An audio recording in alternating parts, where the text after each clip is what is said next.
Thank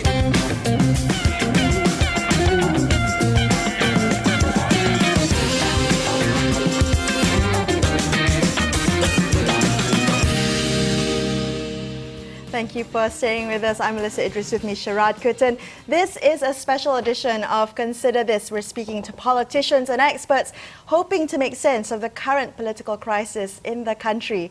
Joining us on the line now, we have YB Fahmi Fadzil, MP of Lembah, Pantai. He's also the Communications Chief for PKR. Fahmi, thank you for joining us this evening. Now, was it factionalism in PKR that finally broke the Pakatan Harapan government? No, I wouldn't think so. I think what we're seeing is right now a group of betrayers of the mandate given by the Rakyat on the 9th of May, purely selfish and narrow interests. And I think we've seen the impact of this in the stock market today and investor sentiment. This has obviously, you can say that it has something to do with factionalism, but surely if people intended for these issues to be resolved internally, it wouldn't come to this. I think this is premeditated, this is arranged ahead of time, and if anything, you could even consider this to be some form of economic sabotage, and the people who are behind this, absolutely irresponsible. Well, those are heavy charges to lay at the feet of former colleagues of yours, Azmin Ali, Zoraida, Kamarudin, and all those who've left the party. But let's talk about the possibility. Any point in time over the last couple of days, could the Pakatan Harapan government have been saved? I think when we looked at what happened on the 21st of February, the Presidential Council meeting, the decision of the party president, Datuk Seri Anwar Ibrahim, to allow Dr. Mahathir maximum leeway, as it were, to decide and announce when he will step down. I think it's evident and very clear to all and sundry that this is probably the best solution that we can have to that whole situation about transition.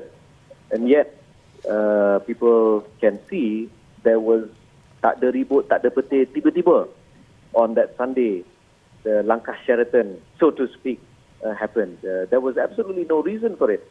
So, if anything, the people who were planning this were hoping that Datuk Seri Anwar will insist that a specific date was given. But when Datuk Seri Anwar, despite, I'm sure, protests by grassroots activists and supporters, when Datuk Seri Anwar allowed or said that Tun Mahathir can decide when he will step back and step down, I think it threw a spanner in their works, the people who are conspiring. Fahmi, to follow on that, I mean, your constituents, so you have, Lembah Pantai is very interesting because it has the leafy kind of bangsa set on one hand, but it also has a very working class set. How are people on the ground responding? Have you had a chance to take a sense or take a measure of their response to this political crisis? I think people in Bangsa are quite shocked at the betrayal that we're seeing. I think many at one point were asking, is Maria Chin Abdullah a part of this? And thankfully she has said that she has nothing to do with this. People are still right now shocked that someone like Saifuddin Abdullah, who many people have seen to be part of civil society, someone who is a very strong advocate for strong government, suddenly betray the Rakyat trust in this way, so to speak. I think this is a situation which people in Bangsa take note of. But when it comes to areas such as Kampung Kerinci, I think for the most part, people still want government services to continue. I've spoken with the mayor, I've spoken with DBKL, and that to make sure that the services continue as per usual. In fact, I'm right now with my team discussing how to balance between what's happening nationally and the services that we still need to render. Work still goes on, effectively. And speaking of the party specifically, Fahmi, what are PKR's options now? Well, I think it comes down to a numbers game. I think, I was asked by some reporters this afternoon how I was feeling prior to our NEP or Central Leadership Council meeting. I joked about, I've got a good feeling. At that time, I was holding a sandwich. Said I've got a good feeling in this sandwich. But now I think I've got. Sorry about that. You got to have a sense of humor. I know. Sorry, but I have right now. I don't think we're out of the woods, but I think there is when you look at what these people, the para pengkhianat, were trying to do yesterday. There was supposed to be 3 press conferences, and yet in the end there were no press conferences. So that yesterday was some kind of an indicator that their plans have gone awry. But I feel that we're not out of the woods. Dr. Mahathir now has been returned as an interim Prime Minister with the full support of DAP, Keadilan, as well as Amanah. I think right now it's about testing the numbers. I think that's what it comes down to. Azmin Ali, your former colleague, says that he still has that spirit of fighting for reform, and I wonder about this catchphrase. It seems to be something that anybody can use. I mean, do you believe that if another government comes to power backing Mahathir, that formed by UMNO, PAS, and other parties, that they will continue with the reform agenda? Yeah, I don't. I think for us. Those of us who have been with and have stayed true to both Pakatan Rakyat and subsequently Pakatan Harapan, we know the work that needs to be done.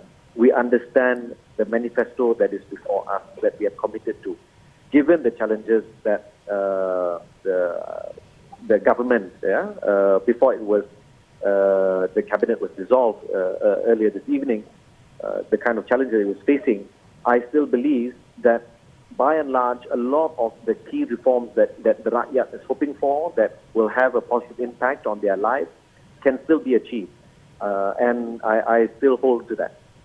But there were many problems, Fahmi, with the many governments, I'm talking about state governments, that had the brand of Pakatan. We see in Selangor the Kuala Langat issue. People felt betrayed. This was a Pakatan government, but it was going to bulldoze Orang Asli land. It was, it seemed to be on the side of developers. I mean, this was charges laid at the feet of your coalition. Do you think in many ways, and over the last 2 years, that your coalition, the Pakatan Harapan, failed to deliver convincingly on the reform agenda? I think we've not communicated very well. I think we are also not taking enough time to listen to what exactly people are saying.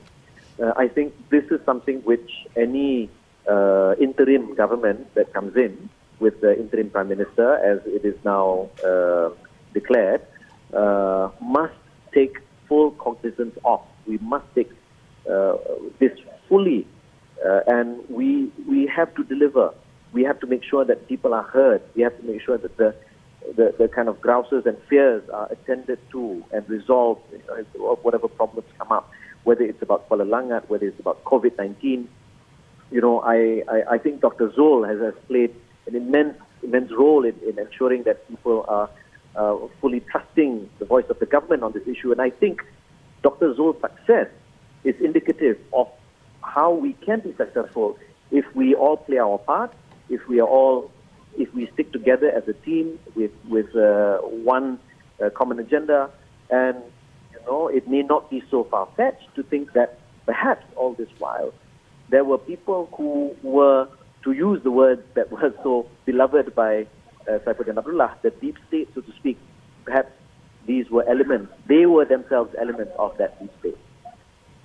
Well, thank you so much for speaking with us tonight. That was YB Fahmi Fadzil, MP of Lembah, Pantai.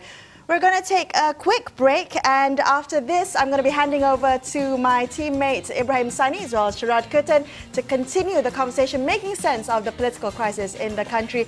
Don't go anywhere. More experts and politicians are on the line with you after this on Consider This.